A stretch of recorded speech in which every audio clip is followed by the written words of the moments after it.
नमस्कार। आज हम एलजीबीटीक्यू पहचानों को एक जरा अलग नजरिए से समझने की कोशिश करेंगे। हाँ, बिल्कुल। हम इसमें आध्यात्मिक मनोविज्ञान और जो बायोलॉजिकल साइंस है, उन दोनों को साथ लाके देख रहे हैं। बिल्कुल। और हमारे पास श्वेता चक्रवर्ती जी का एक लेख है, एलजीबीटीक्यू प्राकृतिक विविधता और आध्यात्मिक स्वीकृति। वो आध्यात्मिक मनोवैज्ञानिक परामर्शदाता है। जी। तो आज हम इसी लेख के जो मुख्य बिंदु हैं उन पे बात करेंगे। हाँ, ये समझने की कोशिश करेंगे कि लेख कैसे कहता है कि ये पहचाने प्राकृतिक हैं। सही। और आध्यात्मिकता इन्हें कैसे देखती है, समाज में क्या चुनौतियां हैं जिनका जिक्र लेख में है। बिल्कुल।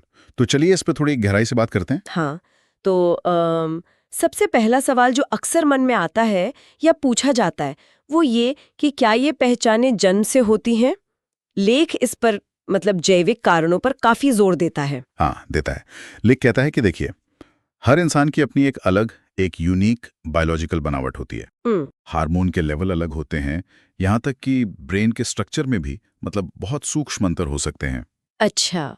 और लेख इसी तरफ इशारा करता है कि शायद यही अंतर जन्म से ही किसी के यौन रुझान या लिंग पहचान को तय करने में भूमिका निभाते हों। तो ये जेनेटिक्स या हार्मोन्स का खेल हो सकता है। हाँ, कुछ हद तक। लेकिन जो जरूरी बात लेख कहता है वो ये कि इसे किसी किस्म की गड़बड़ी या आप कहें बीमारी की तरह नहीं देखना चाहिए। अच्छा। नहीं, बल्कि ये तो प्रकृति की जो विशाल डाइवर्सिटी है उसी का एक हिस्सा है। मतलब जैसे अलग अलग फूल होते हैं। बिल्कुल। जैसे दुनिया में इतने तरह के रंग रूप, पेड़ पौधे, जीव जंतु हैं, वैसे ही इंसानी पहचान और रुझान में भी ये विविधता है। ये कोई एब्नॉर्मैलिटी नहीं है, ये नेचुरल वेरिएशन है। समझ गई। तो ये तो हुआ इसका बायोलॉजिकल या प्राकृतिक पहलू। जी।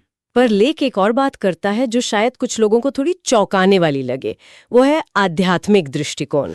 हाँ, ये दिलचस्प। यहाँ वेदांत दर्शन और योग शास्त्र का जिक्र आता है। वाओ। और लेख कहता है कि इनके अनुसार आत्मा का अपना कोई लिंग नहीं होता। सही। वो इन शारीरिक या मानसिक पहचानों से परे है।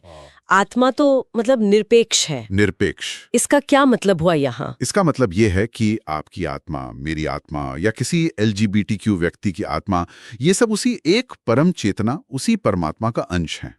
इनमें कोई भेद नहीं है। अच्छा। और लेख इसमें एक और परत जोड़ता है। वो कहता है कि कभी-कभी ऐसा हो सकता है कि पूर्व जन्म के कुछ गहरे अनुभव या कर्मों के असर से आत्मा इस जीवन में एक भिन्न लिंग पहचान या यौन रुझान के साथ जन्म ले। पर इसे आत्मा की जो अपनी यात्रा है, जो इवोल्यूशन है, उसका एक पड़ाव माना गया है, कोई कमी या दोष नहीं। ये तो बहुत ही अलग नजरिया है उससे जो हम आमतौर पर समाज में देखते हैं। बिल्कुल अलग। क्योंकि लेख तो साफ साफ कहता है कि भारतीय समाज में एलजीबीटीक्यू समुदाय को लेकर कितना तिरस्कार रहा है, मजाक उड़ाना, यहाँ तक कि हिंसा भी। हाँ, दुर्भाग्य से ये सच है। लेख में इसका जिक्र है। और परिवारों का अस्वीकार करना। हाँ, वो समाज क्या कहेगा या खानदान की इज्जत, इस सब के नाम पर स्कूल में, दफ्तर में, हर जगह भेदभाव, ये सब सच बताया गया है। और इसके जो मनोवैज्ञानिक असर होते हैं वो बहुत बहुत गंभीर होते हैं। कैसे? देखिए, जब समाज आपको लगातार नकारता है, आपका मजाक उड़ाता है, तो व्यक्ति के मन पे गहरा असर पड़ता है। लेख बताता है कि इससे उनमें अक्सर डिप्रेशन, एंजाइटी, बहुत ज्यादा अकेलापन, यहाँ तक कि आत्महत्या के विचार भी आ सकते हैं। और सबसे दुख की बात यह है कि बाहर की नफरत देखकर वो खुद को ही गलत या अप्राकृतिक समझने लगते हैं। उनका सेल्फ एस्टीम बिल्कुल खत्म हो जाता है। ये तो बहुत ही मुश्किल स्थिति है। हाँ। तो फिर इस स्थिति से निकलने का कोई रास्ता? लेख कोई समाधान सुझाता है? हाँ, सुझाता है। और लेख का सबसे अहम और स्पष्ट संदेश है परिवार का प्यार, परिवार की स्वीकृति। परिवार। हाँ, वो सबसे बड़ी दवा है। जब अपना परिवार आपके साथ खड़ा होता है ना, तो बाहर की दुनिया की चुनौतियों से लड़ने की हिम्मत अपने आप आ जाती है। सही कहा। और इसके साथ साथ लेख समाज को भी थोड़ा अपना नजरिया बड़ा करने को कहता है। ये समझने की जरूरत है कि हर आत्मा, हर व्यक्ति अपनी एक यूनिक यात्रा पर है।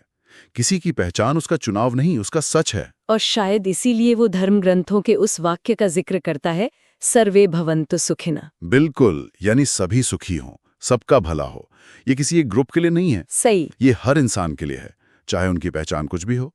यह हमें याद दिलाता है कि आध्यात्मिकता का जो मूल तत्व है वो करुणा है, प्रेम है, सबको साथ लेकर चलना है। लेख इसी बिना पर जोर देता है कि हमें हर व्यक्ति को बिना किसी भेदभाव के इन्हीं भावों से स्वीकार करना चाहिए। असली आध्यात्मिकता तो जोड़ने में है, तोड़ने में नहीं। तो अगर हम इस पूरी बातचीत को समेटें तो लेख का सार यही निकलता है कि LGBTQ पहचाने कोई समस्या या बीमारी नहीं है, नहीं, बिल्कुल नहीं। बल्कि ये तो इंसानियत और प्रकृति की जो विविधता है उसका एक सुंदर, एक जरूरी हिस्सा है। हाँ, असली चुनौती तो बाहर है, समाज के पूर्वाग्रह, भेदभाव, स्वीकृति की कमी। बिल्कुल। और इसका समाधान, जैसा लेख कहता है, सहानुभूति, करुणा और प्रेम में है। लेख के आखिर में एक और विचार है ना? हाँ, एक और बात कही गई है। लेख कहता है कि LGBTQ समुदाय के लोगों को भी एक दूसरे का सहारा बनना चाहिए, मजबूती से साथ खड़े होना चाहिए।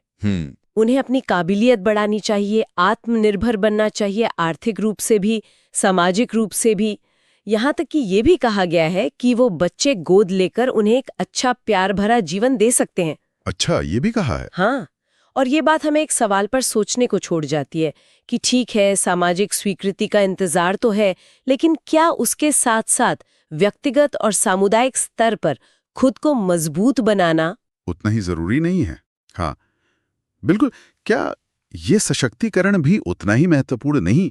इस पर वाकई सोचा जा सकता है।